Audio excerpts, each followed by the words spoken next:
Hey man, what up? You're listening to the Magic Our Way podcast with your hosts, Kevin, Danny, Eli, and Lee, man. These are some good old boys from New Orleans, and you should just kick back, open your ear holes, and listen, man. Have fun. JMU saying, stooch to the dooch. Jumbo, everyone. Harambe. And welcome to another edition of The Magic Our Way. Magic Our Way. Magic Our Way. Magic Our Way. The Magic Our Way podcast. They are truly magical and whatnot.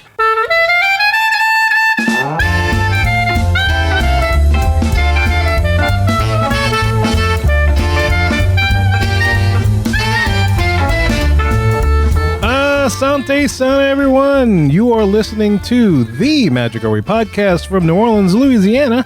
And on this show, we invite you to feel the libations. Feel it. We are artistic buffs talking about Disney stuff.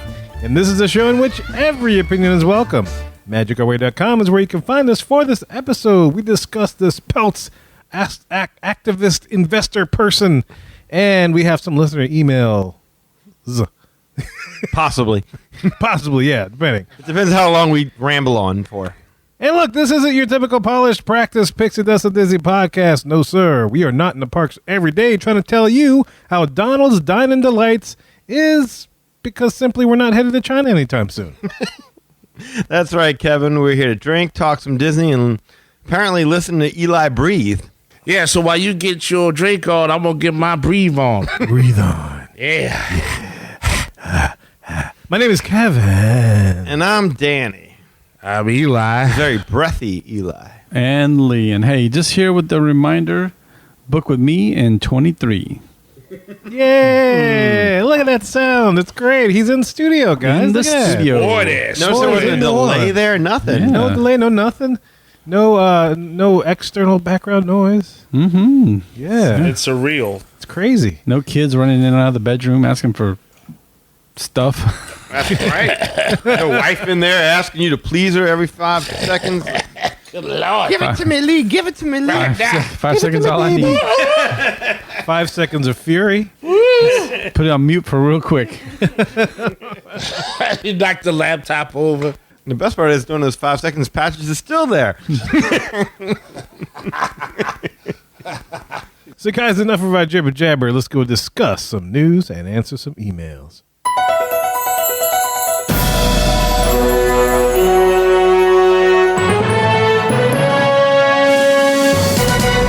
Here we are in the queue, and this is the segment in which we get to discuss all the news and happenings in the world of Disney today.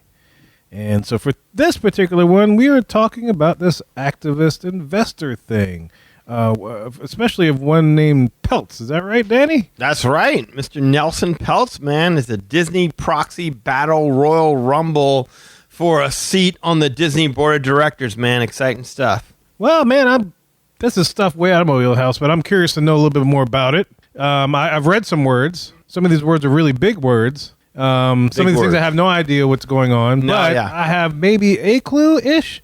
But I'm curious to get a little more translation and understanding, clarification of what the heck everybody's been talking about. Sure, man. No, for sure. First and foremost, we should ask the listeners to cut us some slack here, okay? Because we're just getting up to speed on this stuff ourselves, and we're artistic buffs talking Disney stuff. We're not businessmen talking dividends. Hey! I like that. I like how you did that. Nice. So there's been a bit of a learning curve here for us as well, because we like to pay attention to a little bit of the business side of things, but it is kind of boring to an extent. So we really kind of had to buckle down and kind of understand this. Buckle down. So I got the task of leading you through this, and here's what I got.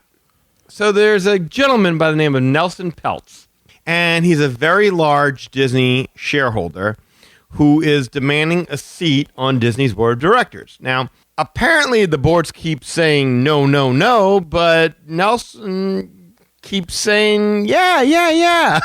I want to be on. I hear no, but I'm going with yes. No, he's very defiant. He wants his way up the chain. Because 15 no's equals 1 yes, apparently. If they mean it right. So Nelson's now hoping he can persuade the shareholders, says he couldn't persuade the board to say, yes, you can be on the board of directors. Nelson's issue seems to be that he's tired of watching the Disney stock continue to underperform, and he seems to believe he can help the situation. He says he's fine with Bob staying on as CEO for the time being, but he's not quite buying Bob Iger as the messiah that some may think him to be, and he thinks maybe Iger could benefit from what he calls a quote-unquote new perspective to improve performance. Fix yourself. Damn right. So he and his investment firm, Trian Partners, launched its Restore the Magic campaign last week, where they announced that Peltz would be running for a seat on Disney's board of directors. Now, Disney, from their side of things, says that Peltz wasn't granted a seat on the board because he doesn't have any quote-unquote track record in large-cap media or tech. And he has, quote-unquote, no solutions to offer for the evolving media landscape. No cap. No cap. No cap. No cap. They're recommending shareholders vote against appointing Peltz to the board because he lacks, quote-unquote again, a basic understanding of our industry by his own admission, and that despite months of talks, Trian hadn't actually presented a single strategic idea for Disney and is oblivious to bigger changes in media. Probably smart of him right now because he don't want his ideas stolen. Yeah, well, according to them, he has no ideas. All his ideas, they've already done those ideas. Really? Which seems to me to say that he has the same ideas that we've been having. So I think he belongs on this board of directors. I think so. So is this like a make Disney great again? No, not quite, because they're not seeking to oust the CEO. He says he's fine with Bob being there. Right. Sure. But we'll get to what he wants. We'll get to what he wants coming up. But no, this isn't a Save Disney campaign. It's the closest I think we've had since then. But this is something. The man just wants a seat. Can a man get a seat? Man should get a seat. $1 billion Disney stock, can't even sit down. Man does Terrible. do business now. If man do business, she should be able to have a seat talking business. So his candidacy is opposed by the company's proposed slate of directors, which includes a gentleman by the name of Mark Parker. Who knows who Mark Parker is? Mark Parker. Mark Parker. Oh, is that Peter Parker's dad? No, it's Sean Parker that created... Oh. It's not Trey Parker's cousin. Parker's Yeah. brothers? Is that the game Yes. board people? His brother created Monopoly. Oh, No. okay. Mark Parker is who we're talking about here, and he's the executive chairman of Nike. Oh, swoosh. Okay. Cool. Yes. Swoosh. Just do it. He has been newly appointed as the person to succeed Suzanne Arnold as board chairman for the Disney board. Now, immediately, I'm like, so this guy, the Nelson Peltz guy, doesn't know anything about media, direct-to-consumer streaming, but the shoe guy does? I'm not quite What, sure. Iger a weatherman? Iger was a weatherman. Yes. Yeah, there you But go. he did at least have some TV experience. I mean, granted, streaming wasn't around when Yeah. he was doing all that He was crap. just but- on it, I guess. Yeah. That sounds like the same business model, though, this man would have. Just buy him some talent, put him in a commercial. There you go. Go. Shoes. Shoes. Apparently, Susan reached her 15-year mark as a board member, which is the maximum stint permitted under company bylaws, which I had no idea about. Yeah, I This is didn't the know first that time I've either. Yeah. even hearing about this. I didn't realize you could age out of board, but I guess that's cool. Me either, but I mean, apparently there's bylaws for a reason. Bylaws be bylaws. Exactly. So Disney shareholders will vote on directors at their next annual meeting, which is usually held right around March. And Trian believes that, quote unquote, Disney is a company in crisis and faces many challenges that weigh on the company's investment prospects. We believe that these challenges are primarily self-inflicted and need to be addressed. So They want intervention. Like, you're killing yourself over here at Disney. Exactly. Why are you doing this to yourself? They want to talk about what Disney has done to them, and hopefully they can wake up and step up and do better. So some of the specific areas that Peltz was critical of was, one, poor corporate governance. I can see a lot of words Yeah, there. what does that mean? Let's break that down. That hurts. One, failed succession planning. Oh, okay. Right at the top of that. Okay. That's a pretty hard one to argue against? to argue against. Disney has had a succession problem for quite some time now. And we can get to that later, I suppose. Two, over-the-top compensation. In other words, executives giving themselves ridiculous bonuses. Think Abigail Disney. Yeah. I think the PR guy for Chapek. Oh, yeah. And lastly, a shareholder engagement process that Trian called among the worst, if not the worst, of all the companies we have ever interacted with. So they don't engage with their shareholders, Disney. Disney freezes them out, apparently. Or they ask them questions on the surveys that they know the answer to. Exactly. That's what they do. They give the shareholders the exact same surveys they give us when we go to the parks. Right. Your park experience is super awesome, wickedly awesome, totally awesome. Awesome. So his second bone of contention there is poor strategy and operations. So what does that mean? Well, a flawed direct-to-consumer strategy. Now, what do we mean by direct-to-consumer strategy? Like the Taking care of VHS your direct to video? people. Streaming. Oh, streaming. Streaming, in other words. Streaming. Yes. Trans Disney Plus. called Disney's direct-to-consumer strategy flawed despite reaching similar revenues as Netflix and having a significant IP advantage. IP being intellectual property, property, yes. just in case. 2, lack of cost discipline. They don't know how to They don't rein in those understand, damn yeah. costs. 3, and my favorite, using parks to subsidize streaming losses. What? Yeah, that makes No. And I know all of you out there are like, the devil you say. We've heard that before. But they're very clear in stating that they're not for aggressive price increases at the expense of the customers. They want to ensure customers get real value across all business lines. They ain't great. Bullshit. So, They ain't great. Say That's bullshit. what part of bullshit? so you They're think all Nelson the and them are bullshit. lying? They're not worried about this? No. I'm talking about what Disney, Disney's not do- oh. consumer, passing the cost on to the consumer. Oh, to yeah, no. balance Oh, off yeah. everything else. They do that all the time. That's what Yes, Nelson is calling yes, them out on yes. here, and that's what he's taking umbrage with. We felt it. Yes. We felt- Oh God, I mean, we've been feeling it for a long, long time. This goes back way further than this. This goes back to feel it. This goes back to when the numbers were good. And then lastly, the third thing that they have a problem with is poor capital allocation. What does that mean? Like money? They're not assigning Yeah, money we're in not- places. They're not Spending doing the well, money in the right places. Yeah. So they cite deteriorating returns on incremental investments. So they're not getting returns on the things that they're putting their money into. Questionable mergers and acquisition judgment.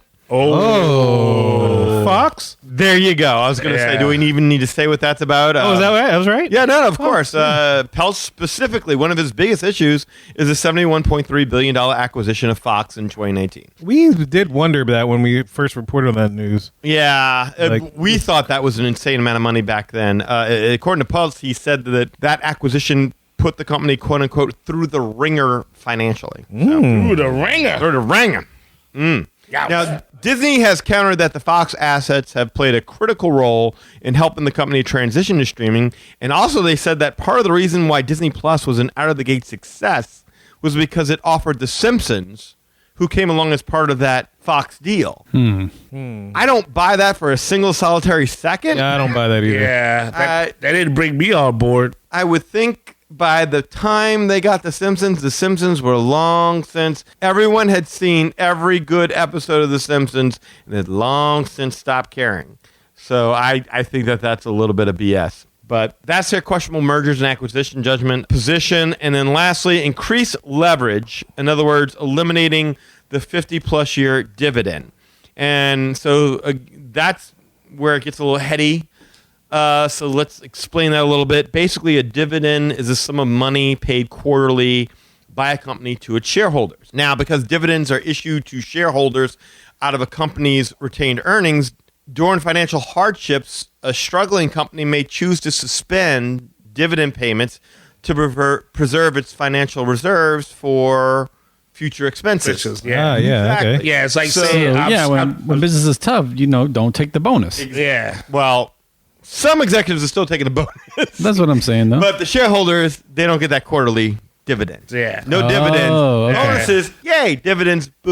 Ooh. Oh, okay. I'm with you which now. sucks. You don't get that. You don't get that back unless the shareholders are like, "Oh, maybe we'll reinvest again." Yeah, they But get their that's what, bonuses. That's what they want. We don't get our bonuses. I'm sure there are business majors out there screaming at me right now like I'm not explaining it good enough and deep enough, whatever. But I'm doing my best. You guys. hitting the Doing my best. surface, but you hitting the surface I'm just trying. right. But, That's what it is. Send us an email. My whole issue with that world is like if you can't put it in plain language so that the regular person can understand it, then there's something built there to make it give the people that are not in that world less of an advantage. It's like you're hiding it. You're hiding it. Yeah, exactly. That's why the rich stay rich. Isn't that corporate speak? Like if you read Iger's original responses, it's like, yeah, they don't have the correct blah blah blah for the micro ecosystem. That we're like, it's all like just superfluous that you get lost in it and long since stopped caring. And that's one of the reasons why I don't like business type stuff is if you can't tell me in plain language, and I'm talking about a simple language to where a person on the street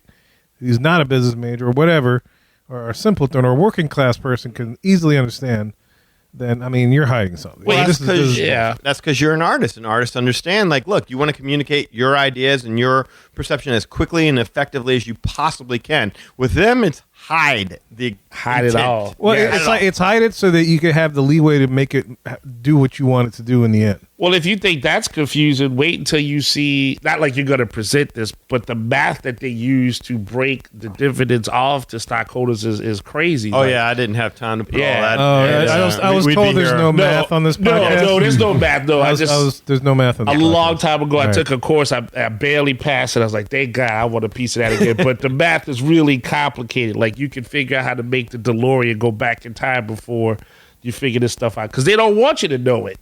They don't want the stockholders to get their to hide it piece. to make it advantageous to the people that don't understand it. Yeah. But pass it off as like highfalutin language. But to Peltz's point, he has a great point. Peltz's point. Yeah, Peltz's point. Peltz's point. There you go. Peltz's point. Well, anybody who's been at Disney recently can see that a lot of what he's saying is an issue.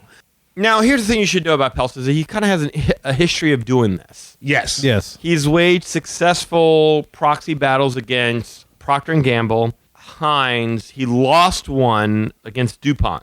That one he did lose. But he wouldn't be doing this if he didn't think he could get the job done. But he's turned businesses around before. He did that with a Dollar General, that kind of business. I think he runs Wendy's now. Wendy's. He did Wendy's. Yeah, Dollar General.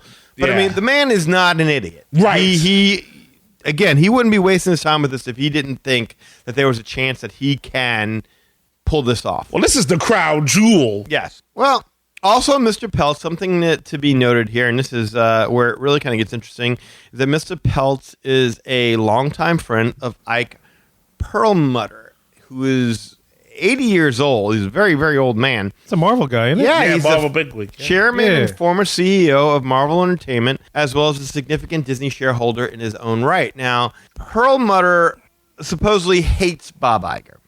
Does anybody over here remember why? I don't remember why, but didn't he broker that deal to sell it to them? Yes, he did. That was the deal. Some over that? Yes. No, it wasn't. Okay. See, Perlmutter used to oversee Marvel's movies, but Iger took that responsibility away from him in 2015.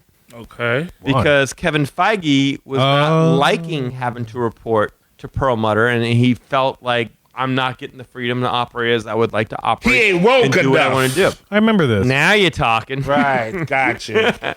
So, according to Iger, and Iger wrote this in his book, I believe, that Perlmutter wasn't into diversity and was against films like Black Panther and Black Widow because it didn't feel like an action female hero would draw any money. And so Iger kind of painted him as being a little bit behind the times in terms of diversity and inclusion. Yeah. An old white man, executive in charge. Not able to forecast, if you will. Meanwhile, others who know him say that he could care less about discrimination nor diversity. He just cares about what he thinks is going to make money. So there is a sense of, okay, there was two ways it could have gone. And Iger chose Feige over Perlmutter.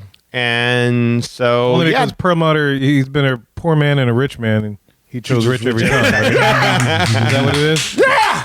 Well, that's an Iger saying, I believe. But that's true. Yeah, I've been a weatherman and a rich man. I've been a weatherman. I wanted to rate every time. Now, Disney has stated that the board has had conversations with Mr. Peltz, but found that he has no strategy, no operating initiatives, no new ideas, and no plan. So no class. Yes, and as Donald from Fat Albert, to which he said, "Welcome aboard, son.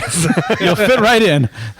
So that's really the long and veiny of it. That's a good summary of it. Yeah, that's pretty much what's going on right now. And this is just getting started, guys. Yeah. Got a lot to look forward to. It's like a Royal Rumble. It really is. And that's why I'm like, well, you know what? We need to kind of touch on this a little bit. And if we don't understand it, we need to try and understand it because this is just starting. Well, we know Weekends that'll help us understand it. Oh, for of sure. course. Yes. And- but Write essays. If the annual meeting isn't until March, we've got at least, 2 more months of this? Ugh. Ugh. It's going to be something. Let's talk about Universal. I don't They're opening know. Super We Nintendo did World. last week. Yeah. We did. Yeah, we last can do it week. again. Yeah, we can do No, it what you again. talking about? If these guys start throwing chance and stuff over IP and something, I'm in. I want to see where this You goes. want to see? So Marvel Guru to Business Marvel Guru. I want to see where this goes. That'll be a new segment for Eli. So, what do y'all think of everything that he had to say? What do you think he was right about? What do you think he was wrong about? Definitely right about the price gouging. Well, there was a lot of stuff that he's right up on. He's Yeah. totally right about that. The leadership issue, you can't go wrong with that. Right. Like you said, the acquisitions that was made and how they financially impacted Disney to where they're sucking the money out of us poor consumers for extra ticket money. Yeah. To fix their own problems that they didn't ask us. You know, right? Fox didn't land on us. You know how that goes. Yeah, So- all those surveys you got, you never got one that said, hey, is it cool if we buy Family Guy and The Simpsons? Right. Never got that survey. Would you like to chip in for that? Right. Does that fit in Disney? Like, what are the Simpsons or Family Guy or The Predator or Die Hard? What is any of that? Where's the Disney in that? It's just not. Or why aren't you doing something with it? Well, and that's the other thing. Yeah. Yeah. You know, like if you're gonna own it, like why do you own it if you're not gonna do something with it? Just to sit on a shelf somewhere? They've tried to do something like they got Home Alone, that Fox deal, didn't they? But then they made a crappy Home Alone movie with there was no Macaulay Culkin. There was no like. If you're gonna do something like that, at least like do what HBO did with the Christmas Story. Bring back the original cast. Do as much with it as you can and make it a big deal. They did it with some knockoff kid, knockoff burglars. Nothing that evoked the original in any way, shape, or form, or would have gotten any buzz. I mean, I think also part of it is that Disney just kind of playing it cheap. That's their problem right now. I mean, my God, you saw that. Because they've spent so much money, yeah. I think his secession criticism was really, really fair. I thought that was spot on. I mean, say what you will, but I mean, my God, Michael Eisner did walk away. Bob Iger's not been able to walk away from Disney. He just can't do it. And we talked about this before, all the different successors that were coming along, including the guy, Tom Staggs, that saved his life that one time when he was choking to death. And all of them, Iger was like, nah, he's not the guy. Nah, he's not the guy. The one guy that he thought was the guy just so happened to coincide with, wait. COVID's hitting next week. I'm done. I'm out. I'm stepping down. Let me put this guy in charge. When direct to consumer streaming stuff, that was where they were going with it. That was their business model. What the hell did Bob Chapek know about that? If that was what you were investing your money in, that was what did Bob Chapek know about that? So I think that is a good criticism because I do think that if the next guy to run Disney or girl, whoever it is, but, I mean, sounds like that Mark Parker dude might even be in there. Like, I don't want the dude who ran Nike, who made shoes, to be evaluating stuff that we care about. Like, We'll have the most awesome products on the I market. was going to say, you have some great commercial of Bo Jackson running down Main Street with fireworks going off. We'll be you the know. best set of popcorn buckets you'll ever see in your life. Oh, my God. People are dunking on Figment buckets and stuff. Yeah. Oh, Bo man. knows Disney. Yeah, it Every is. popcorn bucket will have a swoosh. Just write it. Swish. Just write it. Yeah. Just write it. Yeah, you're right in the sense that he wants to bring us. I mean, you can't really put a price on Magic. This is my opinion strictly. You can't put a price on Magic. But it does sound like he's at least saying, here's a chance to, one, make it affordable for the average public. Like he's talking about with all the prices. Talking about Peltz or you talking about Bob Peltz. Iger? No, Okay. no. But then with the leadership part, yeah, I agree with you. If you can't get another person who runs business to bring the Magic back to this business, this person would have to be a very good hybrid. Like someone that understands what Disney meant to them. And that's kind of what Peltz kind of says, like, for his mission. It's like, that's all he wants. He just wants 1 year to kind of talk John to them. Lasseter, bring him back. Bring it up, you know. Ooh, good luck with that one. Yeah, I Who know. wants a hug, huh? Hug away, baby. Yeah, but I think that's Pixar's a it. lost cause at this point anyway. That's another major critique on Iger, which is that he killed every brand he bought. Oh, I yeah. mean, he milked Yeah. it for everything it was worth until it was nothing less.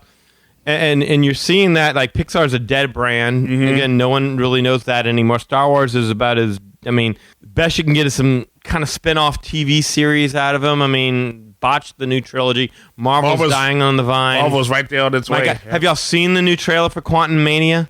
I think we tried to hadn't. watch some of that the other Ant-Man day. Quantum Mania, they released a new trailer. They might as well called it Kang, ...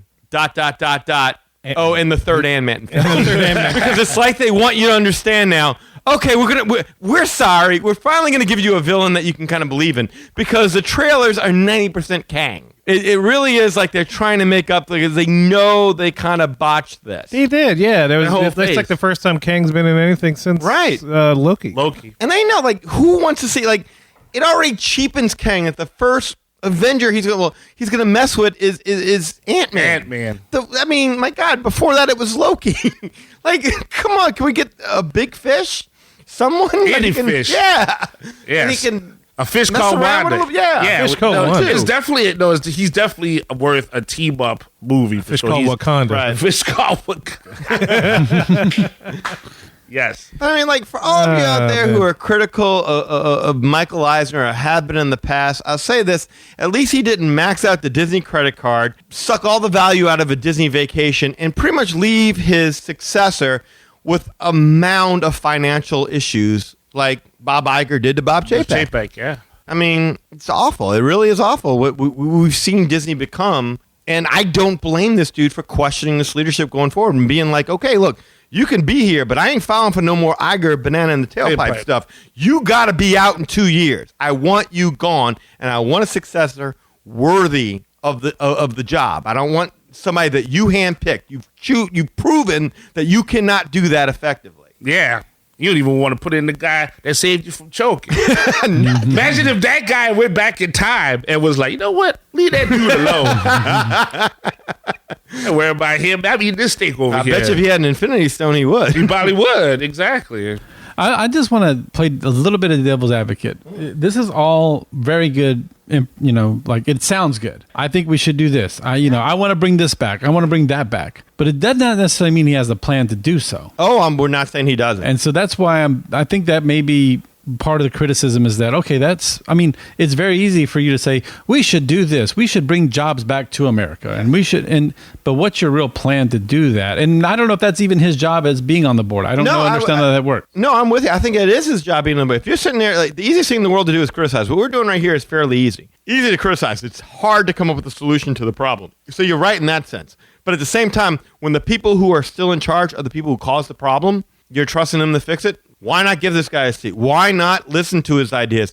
Can't be any worse than what we've been doing thus far. Yeah, I'd like to see what the actual ideas are for doing that. I think if I knew that, or if and again, maybe that's not the time yet to when he gets on the board, that's when he's going to implement these plans. Sure. But I would like to at least know, like, okay, you're saying you want to, the main thing that I take away from this is that Disney is relying on the parks to carry the company. That's at exactly this point. it. And I totally agree with that, 100%. Well, I don't agree with that. You No. don't agree that that's what they're doing? No, I agree with that's what they're Yeah, doing. yeah. I don't agree with that strategy. I think that they've exploited the parks at every turn. Exactly. They've drained their existing loyal customer base. They've taken them by the ankles. They've shaken every last penny out of their pocket. They've used us. They've overcharged us. They've pretty much ran some of us off. Yeah. So I agree with that 100%. The question again is, how do you fix that? Other than lowering prices, which you cannot just simply lower prices for the sake of lowering prices. Well, we were talking about this last week. We were like, the whole idea that all those changes came up had to mean something, and now we're starting to see it. They knew this was coming, and they knew that all this information was going to be put out there, and so that was not coincidental, and that's why they threw out all that low-hanging fruit, like, oh, you're going to get your free photos if you go to Disneyland. If you go to Disney World, you'll get it, but if you buy Genie Plus, but we'll give you back your free parking, all that really... really superficial minuscule stuff. Yeah, that's. I Yeah. mean, and really, he has to get in so he can understand how their system works, like how intricate it is. Because you can't really come up with a solution if you don't know the true depths of the problem, So, yeah, I say give him a shot. It can't hurt anymore. than what's already being taken out your pockets already. And this guy, it's not like this guy came out to old folks. So I was like, hey, give me a shot so I can get some balloons and get on the house and fly away. I mean, this guy has dealt with business before. He's not that much of a kook, if you will. And the thing about Iger that really ticks me off with all this is that, he never contributed to any growth of the parks whatsoever. He's stolen all this money from the parks to IPs put towards his individual investments in properties that he ultimately ended up destroying, and in a park that he never really grew all that much, never really added all that much capacity to, which is why we're all bumping into each other every single time we go there. There's no individual creativity at Disney anymore. He keeps using that word, creatives, but there's no creatives over there anymore. Imagineers are just asset managers. Yeah. They just manage assets. We have Moana. How do we stick her in the park? Well, we can create an old ride and she can do it. No, that's too much money. How do we, Journey of Water? We can put fountains, call it Moana. What about that? Once there was a fountain, yeah. Okay, well, what about another? We need more attractions. The 50th. Well, what do we have overseas that we've already built that we don't have to invest any more money in because we already know how to do it? Oh, bring in Tron, bring in Ratatouille. Nothing that they've done has been imaginative in the parks, in my opinion, whatsoever. I mean, I'd say even in the movies too. Yeah, in the movies there's a lot of you want to take that, you want to fix the thing, you got to shore up the other thing that this whole company was built on. And that's the thing, when they acquired Pixar, there were still 3 or 4 or 5 good movies left in the bank like that they had worked on. But once it became a Disney, and Disney had owned them for so long, it was just unnecessary Pixar sequel after unnecessary Pixar sequel after unnecessary Pixar sequel, and then a bunch of movies you could give a damn less about. And Coco. It was Coco, yeah. Same thing with Marvel. It's like, okay, we had this plan. Now we reached the end of this plan. Time for a new plan. Diversity and inclusion, that's our plan. Yeah, phase 4. Well, I'm sorry, diversity and inclusion doesn't make up for a lack of a story. You can have as much diversity and inclusion as you want. It's not going to make it a better story. Story first. Always story first. Well, that's what they're known for. That's what It used to be. That's what it should be. Now they just That's what he's regurgitate saying. what they think you like until you are sick of it, and you're like, wait a minute, this is BS, and then you walk away. He says a lot of the right things that a lot of us have said, or the Disney fan community is what I mean. But I'm always, regardless if they're businessmen or politicians, I'm always skeptical. Only because, they're always hiding something, or there's always some kind of agenda that's behind it all. Oh, sure. So, I appreciate the fact that he's holding their feet to the fire. Hopefully, maybe, or has the position to. But at the same time, what else? What's the unknown we don't know here? Well, I think with him, he wants his dividends back for sure. Oh, yeah. Well, yeah, there you go. Yeah. He's in for a long con if you had to guess. All right. So we're the Disney board of directors. We heard his pitch. We've heard Disney's response. Do you let him on? Well, Disney. We're the share. I'm sorry. Let me. I'm about to say the board. That was the board's response. The board is saying, don't let this dude on by any means. No, not him. We're the shareholders, though. We can still vote him on. Would you vote him on? I would vote him on. I would. I would need more. I would need to know more about this guy. Yeah, I'd be in the middle. Again, I think it's easy to talk a good game when you already know. It's easy to say, oh, here's the problems. The problems are up on the surface. Mm-hmm. So it's easy to just say oh, here's what I want to fix. But I need to know what your plan is to fix it before I can feel comfortable to say, okay, yes, that fits with this company and that's a good direction. So I'd be hesitant. I'm with Eli. I would hire the dude and just say the hell with it because, I just don't see. I appreciate the idea that there's just a guy out there who's willing to say what it is. So long we hear Disney corporate speak, and they sit there and they tell us, we're like, this sucks, this isn't good, and then you hear the algorithms, and it's all the best thing in the world, and Disney is maximized. I mean, we've known for a while that the park, even before COVID, we knew that there was a problem. Now it's coming to pass that there's really not much to go back to Disney for right at this point. I'm not excited about Tron. We talked about this last week. So I like the idea that there's somebody on that board that Bob Iger does not want on that board. That's exactly. I like the idea that they're going to hold his feet to the fire, and it's going to help keep him honest in some kind of sense.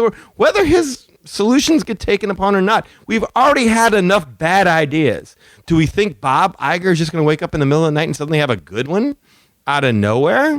I mean, his only good ideas has been, I like it, buy it. I like it, buy it. I like it, buy it. So that's what I would say. Yeah, I would give him a shot. It can't hurt. He's proven himself as a businessman, and the sheer fact that he knows what the consumer is saying, and he understands it from like a business perspective. But he knows that he can't be the guy that brings Disney out of the thing. He just knows that he can help try to push it forward. So yeah, let the guy see if there's some intricacies of the system that he can fix, because he can't give you a plan if he doesn't know how things work. He has to see it, and they won't let him see it. Yeah. Having said that, I'm not going to lose any sleep if he doesn't get elected. Yeah, this is true. Yeah. I'm not going to bug me one way or the other. But I mean, I need something to hope for Disney, because 2 more years under Iger?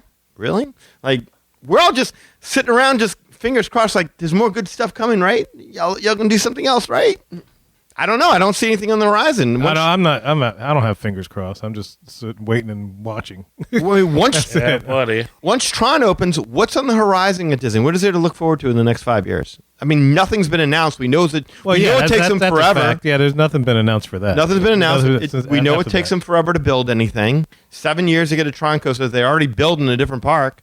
I mean, Beyond Big Thunder Mountain. yeah. They're going to go beyond the mountain. That's the thing, because that was going to be my proposal for a show. Like, let's talk about what we would like to put beyond that mountain, or let's go ahead and talk about Bathrooms. whether or not we were Kevin. There's never enough bathrooms for Kevin. It'll be the Quality biggest bathrooms. bathroom. That's right. Toilet land, The best bathroom ever. where you get to book in advance your seating. It's my wife. And there's nobody else in there, and it's a bathroom to yourself. Water park. Yes. No. Where the toilet paper is in a reasonable amount of reach. And That's that's kind of something awesome. stupid. Yeah. That's kind of awesome. Thank you. Yeah. But I'll digress. I'll revisit that later. Yeah, no. That's what I was saying. I wanted to do that, but it's hard to get geeked up about it because it's not going to happen. No. Yeah. Yeah, we can armchair Imagineer all day, but It's harder these days. It's harder. I think with this company, it's more or less just a wait and see now, as opposed to what we have been doing. And, we may look at other companies that are doing things like, I don't know, maybe like Universal and stuff. Maybe chat about them every now and then. Yeah, knocking it out of the park. Talk about the tortoise every now and then. Mm-hmm. But I think it's all accountability. It's like you're slowly losing the top of the mountain. If they don't haven't do already something lost soon. it. I mean, look, do I think Universal will ever reach the heights? Like I said, I think Disney's got IP in its back pocket that it could pull out that would be better than Nintendo World. Anytime that they felt like pulling it out and saying, like, we can do this, we can. But If they don't pull it out, No one gets any. and then we all know they've stopped creating new stuff. They don't create new movies that really resonate. When they do new stuff, it's for diversity and inclusion's sake, not for good storytelling, not for making iconic characters that you remember and you love, and movies that you got to see 80,000 times over. No. They don't do that anymore. who are the good storytellers nowadays? And I'm not just talking about for Disney, but for anybody. It's like when you think of who writes good stories now? Guillermo del Toro. Or it's like, are they all going through the same film school and learning the same bullshit? They're all within that frame of mind instead of somebody that's out the box. Well, I think, like we said before, it's like Disney. They keep pumping up this idea of creatives, but there's no creatives over there. It's a machine. It's a machine that you plug into, and there's so many levels that you got to get through to get your idea done, and so many things that you got to hit. Did you get the right amount of these people in? Did you hit these marks? And is this familiar enough to people to grasp? I mean, if you think about it, I mean, you go to the Magic Kingdom. What are the top 5 rides in the Magic Kingdom right now? What? Pirates, Haunted Mansion, Space Mountain, Big Thunder Mountain, Seven and Dwarfs. Seven Dwarfs Mine Train, which Seven is Dwarfs, yeah. fair. Mhm. Yeah. 4 of those have no IP attached to them. Can you imagine Disney doing something like that right now? That'd be rough. They can't because they don't. They can't. They would never dare dream of doing something like that. Well, that's because they have business creatives are different than creative creatives. Right. Well, and that's what I'm saying. That's a big problem. That's Yeah. why I have no faith in it. Like, when they did the whole thing with Animal Kingdom, we could go ahead and redo Dino Land, and we're going to put Moana, and we're going to put Zootopia, and all stuff like that. I'm like, how about you just put friggin' Beastly Kingdom back there? How about you just do that? I mean, that was a pretty cool concept. That's probably what that land needs, and it would keep it on theme and keep it exactly where, people would die to go there. And then when that succeeds, then you make the movie based on that. But no. We can't put anything in there unless it's already based on something that's pre-existing. So That's right. Well, Safe that's the bet. thing, yeah. Safe bet. Yeah. Safe bet. These are gamblers you're dealing I mean, with. we're creatives ourselves, but we work with no boundaries, and that's the difference between us and like business creatives. Business creatives have to work within a restriction. Sometimes you need to let the mind go so that you can come up with something I mean, you hear stories that you hear stories of Walt just having 10 million ideas. Even Eisner have 10 million ideas. They may not all be great. Some of them may work out, and somebody may make it financially work. But at the same time, he was unrestricted. So what you're saying is that, as you see, imagination is best when it's set free. Yes. Ah, Absolutely. Go I think figure. I've heard that somewhere before. Be our guest. Be our guest. Put our service to the test. Tie your napkin. And here we are in guest services, and this is the segment in which we get to service you, the listener. And we have had some emails come in, but we have time for one, and we'll address the other ones in subsequent shows for sure, if not for its own show. Yeah, we address more of y'all when y'all come in, but we just talk too much, and we don't want to make y'all be here forever. Exactly. All right, so this one comes from Greta K. Longtime listener. She's been I know in this. Greta. Yeah, we've heard this name before. Not Gretna. Not Gretna. No, Okay. there's no N in I was that. just there. Yes. Yeah, I was going to say that's what Lee works. Yes. This is Greta. Glad to- And she says, "Hi, everyone at Magic Our Way, Kevin, Danny, Eli, and Lee. We had a real fun trip that was in the works for 15 months to Walt Disney World from November 29 to December 4th. My husband and I are teachers, and our kids are in 4th and 6th grade, so it wasn't easy to take a few days off of the work week and school after Thanksgiving, but you only live once, so we did it." Damn straight. I hear You that. guys, good for yes. And I do understand it. Yeah, it's kind of tough when you're in education, but I'm glad you're able to make that work. Especially when everybody else is still in school. Yes. That's the best time to go. And she continues to say, "I always enjoy listening to your podcast and your suggestions. I've also been to Disney World a lot over my 40 years, so I just wanted to share some of the highlights, new things that I've never done at the parks." Oh, All right, fellow 40-year-old. Yay. Although I think we're on the other end of that spectrum. We're getting Lee's, there. yeah, we're getting quickly. there. And Lee's Yeah. kind of surpassed that, I think. Oh, yeah. Lee's on the other side, like, come on Across over. there, yeah. Let's see Come if play with me, Kevin and Danny. And Well, and she numbers her points that she's going to make, so I appreciate that. So we'll start with number one. Okay. Good Number place to start. one is, since we didn't get to ride Rise of the Resistance in Disneyland last February, we waited 45 minutes, the posted time was 75 minutes, for the ride, and it was well worth it. I never watched any ride-through videos, and I'm glad I didn't. My husband and I agreed this was the best ride of the trip.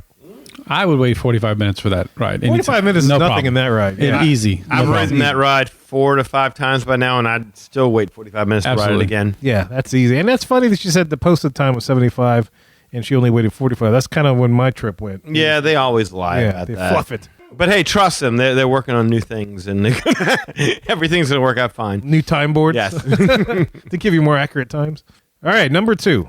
She says, my kids and I got into the virtual queue at 7 a.m. for Guardians of the Galaxy. Cool. We were in group 100 and got called around 2:30. I was nervous about getting ill because I'd heard mixed reviews, but I loved it. Really? Yeah, our song was Run, Run, Rocket, a play on Run, Run, Rudolph. Oh, they went the during Christmas holiday time. version. Oh, that's cool. I didn't even Yeah. think of that. Yeah. That's Me either. cool. Run, Run, Rudolph. How's that go? Run, run, rocket. Da, da, da, da, da, da, Sing it da. down. Tim, tell him he can take the freeway down. It's, yeah. Who's that? Johnny Be Good? What's his name? Johnny Be Chuck Good guy? Berry? Chuck Berry. That's what I was going to say. Is it Oh, Chuck is- Berry? You said Johnny Be Good. It was but Marty McFly who originated it. I think Yeah. Chuck Oh, Berry yeah. stole it. Marvin Yeah. Berry stole it. Marvin Berry It's stole your it cousin, from Chuck Mom. Berry. Yeah. Yes. Oh, Chuck Berry. Well, listen to this. Yeah. That happened. All right, number three. She says, I had never done PhilharMagic or the Enchanted Tiki Room and man. enjoyed those. Very nice. The Enchanted Wow. Tiki Room was very cute, and I could just see Walt's vision there. That's You know what though? I mean, I'm not sure if this was her situation, but Tiki Room especially is one of those things. Is like you always see it, but you're like, oh, let's go get on Jungle Cruise. Oh, hey, we gotta go to Pirates. We gotta do this, and so it's like. I didn't go on Tiki Room the first couple trips. You know, Yeah? it's just it's just kind of like one of those things. It's like, oh, what is it? I don't know. It just looks like some kind of show. Now that I've done it, I'm like, oh, I like it. That's cool. Same thing Yeah, with still PhilharMagic. classic, yeah. It's like, oh, it's just a show. We'll do that later, and you kind of run out of time. That's a mistake. Yeah, 100%. So Yeah. glad you Oh, got that's to enjoy great. that. She got to see the duck butt, apparently. Nice. I remember like those are like the go-to like when we went with our neighbors and we went and we had we gave you a day to plan the trip. Yeah. Was it? Yeah. And we just showed up and we really didn't have any time for fast passes or anything like that because they were already gone. that's how we navigated a day at the Magic Kingdom. You just bounced around from attractions like Film Magic to the Tiki Room. I'm trying to think what else off the top of my head. Shoot. You know, those shorter attractions, those Country Bears. All those little shows. You walk in and Carousel kids Progress. who had never been, for kids who had never been, it's like, oh, wow, this is amazing. And they don't realize they're missing out on the big roller coasters and all that stuff. So, it worked out well. Those shows that everyone kind of ignores, those mean something. Yeah, when I was growing up, that was like a staple for me because like I was scared to go on the big roller coasters. I was like, ooh, I don't know about that. I wasn't a coaster fan until like in my teens. But when I was younger, my family used to go, we'd go clockwise and we'd hit everything, every land. We always had lunch at Pecos Bills and da-da-da-da-da. And then we always had dinner at where Cosmic Rays is now, whatever. I forgot. I think it was called Tomorrowland Terrace. Okay. No, not Terrace. No, Tomorrowland Terrace is still there. Yeah. Whatever the Cosmic Rays used to be called back in the day. God, it's been so I know. Yeah. Somebody's probably screaming with their phones going, oh, there used to be this. I was like, no, I can't remember. But anyway, you know what I'm talking about. It used to be Pooh's Honey Pot. Yeah. So we do all that, but we had everything along the way except for the big coasters. It was the noodle station. But who remembers the noodle station? I think there That might was be a sign. never opened. I know. I always wanted to have a noodle, but it was never open. Anyway, she continues. Number 4. We rode Splash Mountain for the last time ever, and it stopped. No. For her, it stopped for several minutes, more than once. Mm-hmm. I honestly thought we were going to be evacuated, but we made it through. R.I.P. Brer Rabbit. They just had to get out and push. Well, at this point, it's like euthanasia because they've let him go. Like, That's a shame, man. Yeah, they might.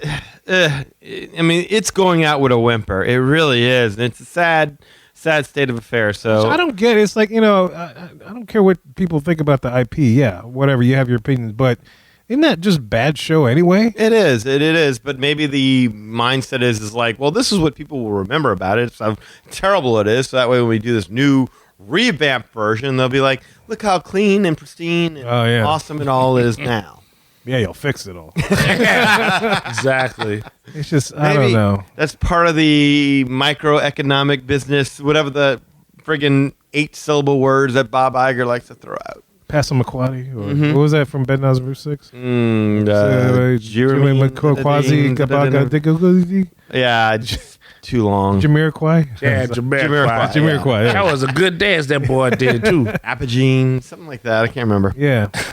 Appalachie. All right, number 5. I had personally not been to Animal Kingdom since it opened in 1998. Oh, wow. Yeah. That's interesting. My kids and husband had never been. Oh. It was such a beautiful park. Yes, it is. We rode Expedition Everest twice and loved it.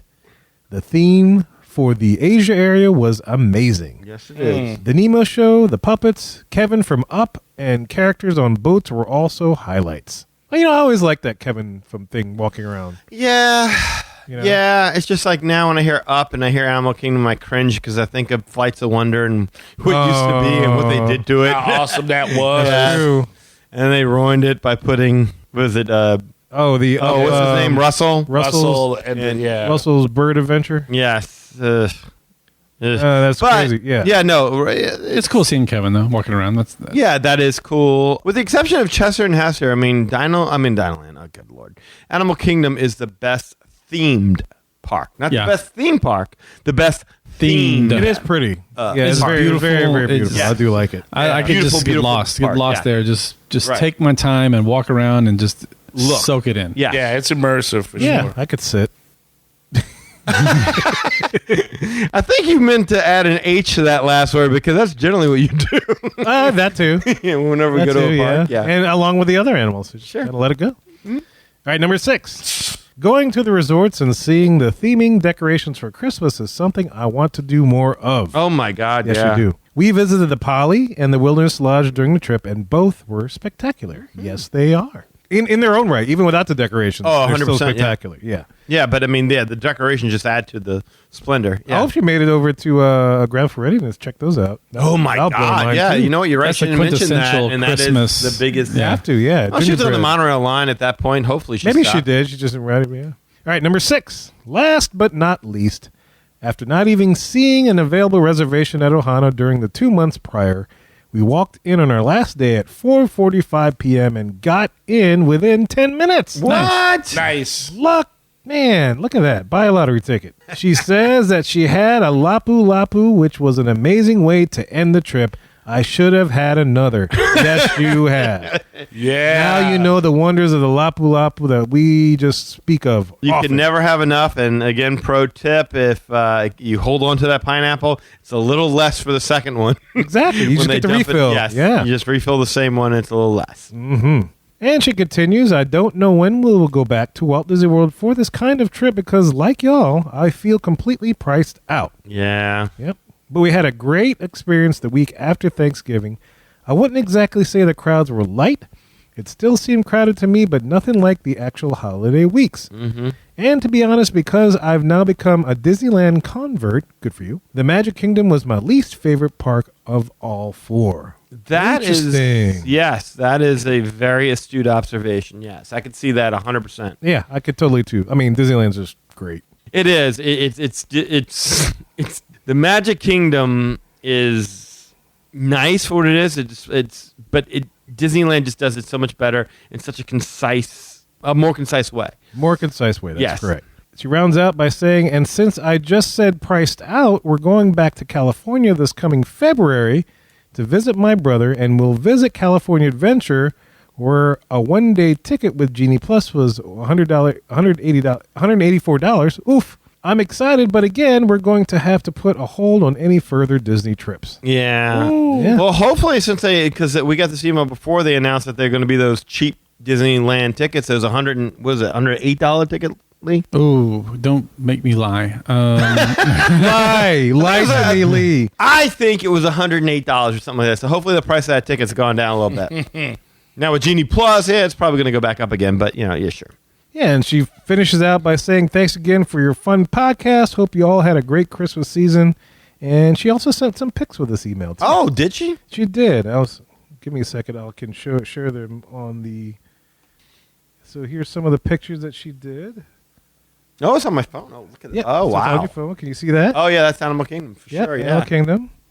And how about that? Can you see that one? Space Mountain? Barely. No. Mission Space. No, God dang it. Spaceship Earth. Spaceship Earth. Yeah. That's the Space. that's the Space. It's entrance. space something. Yes. The story communication. Brer Fox, I can tell him. Yeah. Yeah, Brer Fox is like a painting of some sort. Yeah. That looks cool. There they are by the Tree of Life. Nice. You can That tell they is like awesome. the Animal Kingdom. Yeah. Yeah, that was very pretty. And that's it. That's all Oh, they said. awesome. Well, thanks for that. Yeah, thanks for sending us pictures. That's always fun. Yeah, so Greta, thank you for writing and thank you for supporting our show. And it's always good to see those vacation pics. And yeah, we definitely feel you about being priced out and maybe have to not take go as often. So we feel in that one, but hopefully we'll all get a chance to get back at some time in this not so distant future for sure. Yeah, and look, sometimes like missing out on a little bit of it is the best way to go ahead and do it because when you go back a few years later, it's like the old saying, how can I miss you if you don't go away? Exactly. Absence makes the heart grow fonder. Right. So thanks for writing into us. And look, if you want to get in touch with us, guys, but people that haven't written in yet, we're going to tell you in just a few seconds how to do that.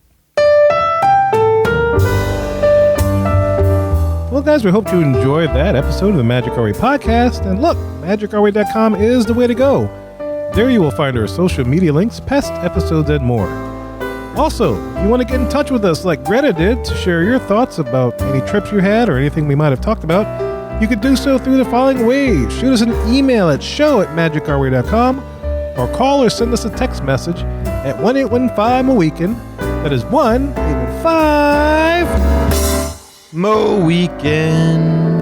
669-4226. And of course, we have a couple of guys that do things outside of the podcast. First of all, we got Eli does things with comics. What you got, sir? Oh, yes, sir. You can always visit the Ivory Comics website, so www.ivorycomics.com. You can see all the projects that I got there, such as Project Geisha, Savages, and Molly Be Damned. Of course, there's a link to the Magic Our Way podcast, so you never miss a beat, an episode, joke, all that good stuff, because that's how Synergy works. Yeah. Facebook.com, you can find me there, Eli Ivory. As long as you're a real person, it's nice to meet you, but if you're a bot, don't need to greet you.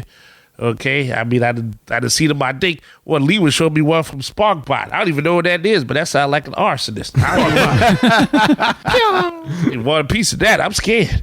You can find me right there, Eli Ivory. Project Geisha. On Facebook, same thing. Facebook.com/ProjectGation. Get some stuff there. Instagram, right there, posting up the hearts and the likes, EIV504. And of course, on Twitter, unless Mr. Musk has got rid of my profile, it can always be found at Hancock10166. So if you appreciate the madness, you're just bringing me the gladness. Thank you very much. And if you want to book a vacation to any of the Disney properties or non-Disney properties, because he can do that, you could do it through Lee. Lee, tell him how to do this. Just give me a call at 832-431-1621. You can email me at lee@magicourway.com. On Facebook, you can find me at facebook.com/Lastovica Travel. That's LASTOVICA Travel. On Instagram, You Got a Friend in Lee Travel. And on TikTok, You Got a Friend in Lee. And if you do need that, we'll get you hooked up and booked up with no Hasselvika! In addition, there's so many ways to support the show as a whole, and you can find them all on our website, magicourway.com. Plus, if you want to elevate your support of the Magic Our Way podcast, go to patreon.com/magicourway. There you'll find 6 awesome tiers to support this show, and any way in which you can support this show is deeply appreciated. Thank you, Mr. Potato Head. Yes. Yes, And sir. welcome back. Yes, sir. We also want to thank you for being a loyal listener, and we always love hearing from our listeners. All opinions are welcome on the Magic Our Way podcast, so make sure you get in touch with us today. So, Mohicans, we say Kwaharini. My name is Kevin. And I'm Danny. Magic out.